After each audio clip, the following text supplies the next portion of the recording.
ራቁት መጠመቅ አይቻል።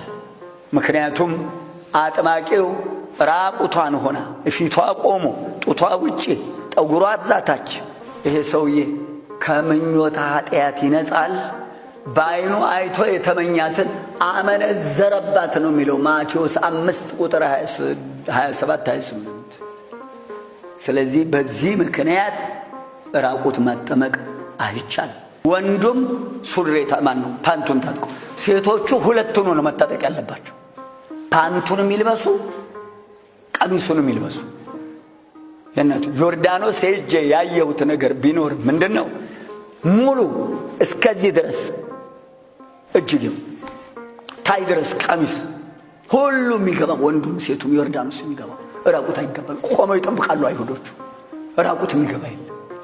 አዲስ አበባ ስትመጡ ራቁት የሚሆኑ ተብሎ ታውጇል። ራቁት ጥምቀት የለም። ምክንያቱም ጌታችን ለብሶ ነው የተጠመቀው። ራቁቱን ቢገፉት ፀሐይ ጨለመ፣ ጨረቃ ደም ሆነ፣ ምድር ተናወጠ፣ ድንጋዩ ተፈረካከሱ፣ ሙታን ተነሱ፣ ተንቀረቀበች መሬት። በርቃነ ሥጋ ምክንያት አይደለም። ከነአን የተረገመው የካም ልጅ እርግማን ያመጣል ራቁትነት። በዓይን የሚያመነዝሩ ሰዎች አሉ፣ የሚረኩም ሰዎች አሉ። ከባድ ያዝልኝ እናት የለም። ኩፋሌ 5:5 እግዚአብሔር ከእንስሳ ከአራዊት ከዚህ ዓለም ፍጥረት ለይቶ ለአዳም ልብስን ሰጠው፣ የሰው ልጅ ኀፍረቱን እንዳይገልጽ በሰማይ ጽላት ተጻፈ። እንበባችሁ ታውቃላችሁ። ኩፋሌ 5:5 ኩፋሌ 8:16